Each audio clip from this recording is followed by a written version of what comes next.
5 বছর আগে বিনয়ের সাথে বলেছিলাম যে 10 বছর অপেক্ষা করেন, কাগজের টাকা বলে কিছু থাকবে না। ক্যাশলেস সোসাইটি চায় তারা, ক্যাশলেস সোসাইটি, মানে সোসাইটির মধ্যে কোনো ক্যাশ থাকবে না, ডিজিট থাকবে, খালি ডিজিট।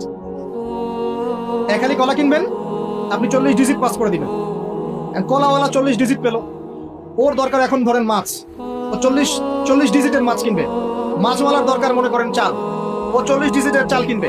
ডিজিট ঘুরবে, খালি সংখ্যা খালি ঘুরতে থাকবে হাত থেকে হাত।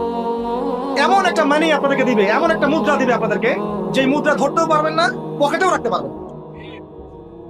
এখন তো ধরতে পারেন, পকেটে রাখতে পারেন, একটা সময় আসবে মুদ্রা ধরতেও পারবেন না, পকেটেও রাখতে পারবেন। এবং এগুলোর মান তারা নিয়ন্ত্রণ করবে।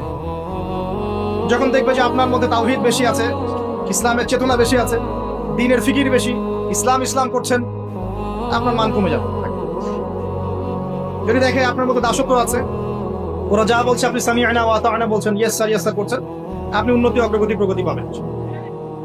হ্যাঁ, যারা এগুলো লঞ্চ করছে তারা আবার তাদের সম্পত্তিগুলোকে গোল্ড এবং সিলভারে কনভার্ট করছে অলরেডি। দেখেন বড় বড় ব্যাংকগুলোকে দেখেন, সব গোল্ড এবং সিলভারে কনভার্ট করছে।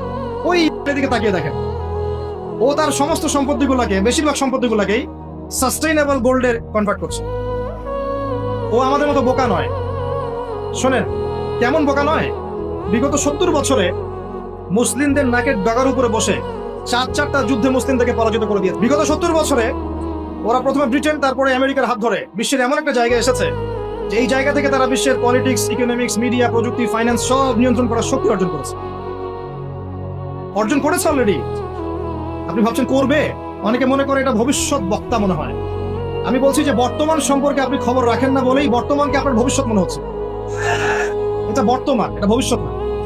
ভবিষ্যতে তো সে সারা বিশ্বকে রুল করবে ইনশাআল্লাহ। তা না হলে তো সে মাসিহুদ দাজ্জালের ফলোয়ারই হতে পারবে না। আর দাজ্জাল তো সারা বিশ্বকে শাসন করবে এবং তাকে ফলো করবে। তবে হ্যাঁ, এটা আমরা জানি কোরআন এবং হাদিস থেকে আলহামদুলিল্লাহ যে ওদের এই দমন, পীড়ন, জুলুম এবং শাসনটা চিরস্থায়ী হবে না ইনশাআল্লাহ। এটা একটা সাময়িক সময় জুড়ে থাকবে, এরপর আল্লাহ পাক পৃথিবী থেকে এটাকে সরিয়ে দিবেন। কিভাবে সরাবেন? ওই যে লোহিত সাগরে আল্লাহ পাক যেমন করে বনু ইসরাঈলকে ধাওয়া করছিল ফেরাউনের বাহিনী, মনে আছে? লোহিত সাগরে আল্লাহ পাক ফেরাউনের বাহিনীকে একত্রিত করেছেন, ডুবিয়ে দিয়েছেন, দেন নাই? আল্লাহ পাক সেম সুন্নাহ অ্যাপ্লাই করেছেন প্যালেস্টাইনের ক্ষেত্রে। আল্লাহ পাক সমস্ত জালেমদেরকে ওখানে একত্রিত করেছেন ধ্বংস করার জন্য। সেম সুন্নাহ, এটা হবে ইনশাআল্লাহ আযজা। আমরা জানি এটা সরে যাবে পৃথিবীতে। তারপরে এমন একটা যুগ আসবে যে যুগে ইনশাআল্লাহ আযজা ওয়া জাল একজন নবী সারা বিশ্ব পরিচালনা করবে। একজন নবী, তার নাম ঈসা ইবনে মারইয়াম, এবং তার অনেক আগেই আমাদের ইমাম আল মাহদি তিনি ইন্তেকাল করবেন। মনে রাখবেন, শেষ জামানার সবচেয়ে ভাইটাল চরিত্র ইমাম মাহদি নয়, শেষ জামানার সবচেয়ে ভাইটাল চরিত্র হচ্ছে ঈসা ইবনে মারইয়াম। ঈসা ইবনে মারইয়াম সবচেয়ে ভাইটাল চরিত্র, কারণ তিনি জেরুজালেম থেকে সারা ওয়ার্ল্ডে ইসলামী খেলাফা কায়েম, এবং 40 বছর, এই 40 সংখ্যা এক্স্যাক্টলি 40 না আরো বেশি আল্লাহ ভালো জানেন, পৃথিবী জুড়ে ইসলামের অনুশাসন বজায় থাকবে ইনশাআল্লাহ। একটা কাঁচা বাড়ি, একটা পাকা বাড়ি আপনি পাবেন না যেখানে আল্লাহর কালিমা প্রবেশ করবে না, জুলুম বলে কিছু থাকবে না ইনশাআল্লাহ। যা দেখছেন আপনি এখন ওয়ার্ল্ড ওয়াইড যে দাপট, দেখে মনে হচ্ছে বিশ্ব এদের কোনো অস্তিত্বই বিশ্বে থাকবে।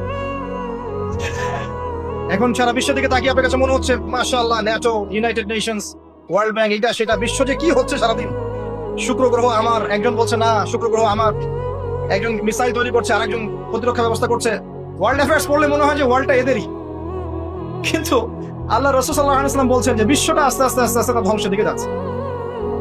এইটা চিরস্থায়ী হবে না, এবং একে অপরের সাথে কলিউশন করে এরা শেষ হয়ে যাবে। মুসলিমদের উপর দমন পীড়ন যেমন বাড়বে, ঠিক একইভাবে আল্লাহ রাব্বুল আলামিন মুহাম্মদ সাল্লাল্লাহু আলাইহি ওয়াসাল্লামের বংশধরদের মধ্য থেকে একজন ইমামকে বের করে নিয়ে আসবেন।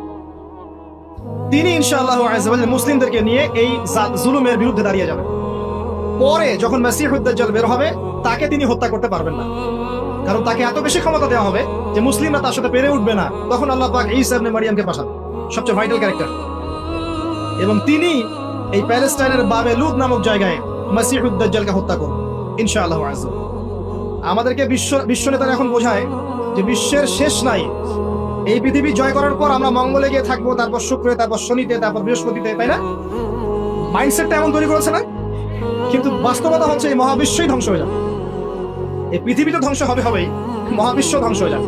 তবে পৃথিবী ধ্বংসের আগে আল্লাহ পাক ঈসা ইবনে মারইয়ামের হাতে সারা বিশ্বে ইসলামী খেলাফা কায়েম করবেন ইনশাআল্লাহ।